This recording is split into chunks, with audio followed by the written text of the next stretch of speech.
स्वतंत्रता की 25वीं वर्षगांठ का अमृत महोत्सव में ब्रिगेडियर वीपी सिंह ने चंद्रशेखर आज़ाद के स्वतंत्रता संग्राम में अतुल्य योगदान का उल्लेख किया।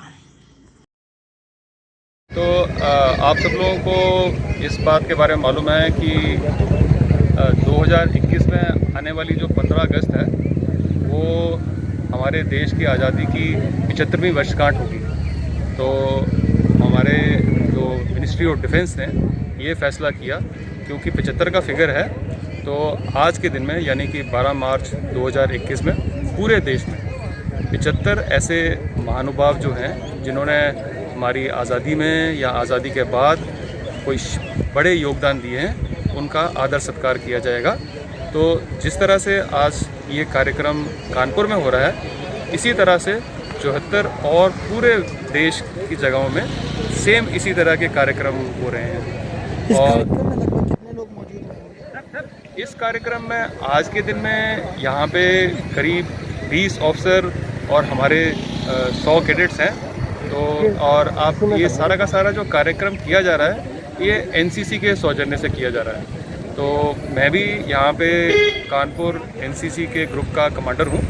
तो इधर जो आए उपस्थित ऑफिसर्स हैं वो भी एनसीसी के हैं क्या, और आपने हमारे खाकी और लाल हैकल में कैडेट्स भी आपको यहाँ पे दिख रहे हैं। तो इससे दोनों बातें होती हैं। एक तो हमारे कैडेट्स को हमारे जो बड़े शूरवीर रह चुके हैं उनके बारे में उनको प्रोत्साहन मिलता है, मार्गदर्शन मिलता है। और साथ में ये ऐसा नहीं कि आज का दिन ये कार्यक्रम हमने किया और उसके बाद ये चंद्रशेखर आज़ाद जी की प्रतिमा को हम भूल जाएंगे। तो साथ साथ में ये भी हो रहा है कि इस प्रतिमा को हमने जो है इसका चार्ज ले लिया है। तो आज के दिन के बाद से इसकी देख रेख, इसकी सफा सफाई। कितनी प्रतिमाओं को आप चार्ज? कानपुर में ये सिर्फ एक ही, क्योंकि ऐसा है कि कोई चीज़ स्पेशल है तो बहुत ज़्यादा नहीं हो सकती।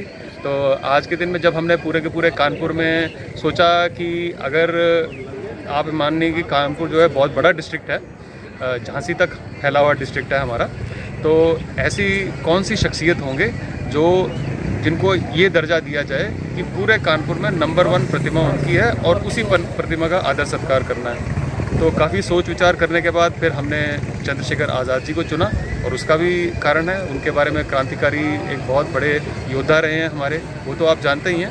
पर मुझे मालूम नहीं क्या आप जानते हैं नहीं कि उनका जो निवास स्थान है, उनके जो पूर्वज हैं, उनके पूर्वज उन्नाव में रहते थे। और उन्नाव से बाद में वो पैदा तो उन्नाव में नहीं हुए, वो अलीराजपुर मध्य प्रदेश में पैदा हुए थे, लेकिन उनके जो पूर्वज हैं वो कानपुर डिस्ट्रिक्ट को बिलोंग करते थे। तो दोनों बातें हो जाती हैं कि एक तो हमें ऐसी बड़ी शख्सियत को नमन करने का मौका मिला, और साथ साथ में उनका वो कानपुर के साथ भी जुड़े हैं। और हमारे सारे के सारे कैडेट्स आज के दिन में एनसीसी ग्रुप कानपुर में 15,000 कैडेट्स हैं, और इनमें से सभी के सभी कैडेट्स 15,000 के 15,000 कानपुर के ही। तो ज़रूरी था कि हम कानपुर का भी साथ में ध्यान रखें। चंद्रशेखर आज़ाद जी की मूर्ति क्यों, और भी स्वतंत्रता सेनानी हैं, हाँ सर, उनकी मूर्तियाँ? जैसे मैंने आपको समझाया कि जब हमने चुनने की कोशिश करी तो बिकॉज यहाँ पे आपको मालूम है कि 7 ब्रिगेड हेडक्वार्टर है, यहाँ पे CQMH अब्दुल हामिद, मानिक शाह जी, डॉक्टर अंबेडकर, इस तरह से कई सारे लोग हैं। तो लेकिन सबसे पहला जब आप किसी की स्तुति करते हैं तो मैंने कहा ऐसा आदमी होना चाहिए जो सबके दिलों के साथ जुड़ा हो। तो आज के दिन में अगर मैं किसी फौजी की बात करता हूँ तो आप कहेंगे यार फौजी तो हम जानते हैं उसके बारे में, पर हो सकता है कि सभी लोग उनको ना जानते हों।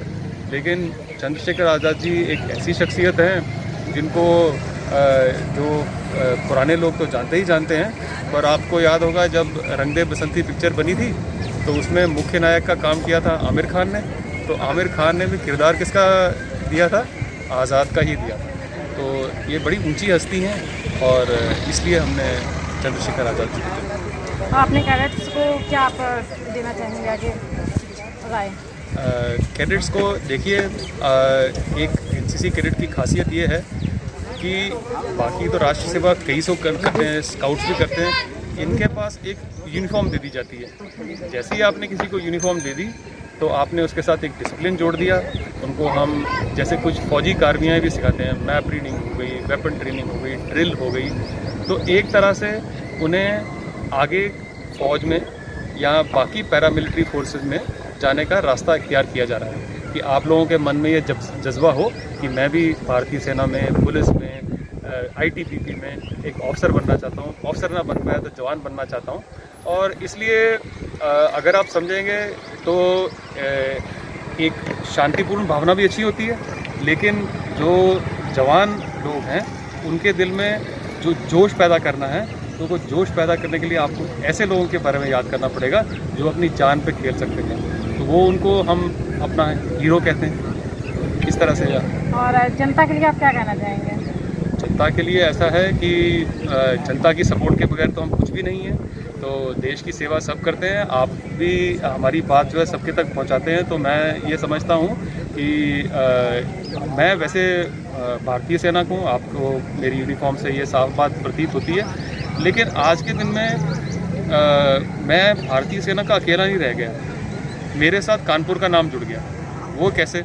वो ऐसे कि मेरे ग्रुप का नाम NCC ग्रुप कानपुर है, मतलब उसके नाम में ही कानपुर जुड़ा हुआ है। पर कानपुर के साथ मैं कैसे जुड़ पाता हूँ? कानपुर के साथ मैं जुड़ पाता हूँ क्योंकि यहाँ के जो परिवार हैं, जो आम जनता है, उनके बच्चे वो हमारे साथ आके NCC कैडेट्स रहते हैं। तो इसलिए रोज़मर्रा की ज़िंदगी में और वैसे भी हमारा बड़ा लिंक है कानपुर की जनता के साथ, और हम बड़े आभारी हैं कि आप सब लोगों की सेवा करने का मौका हमारा मिला।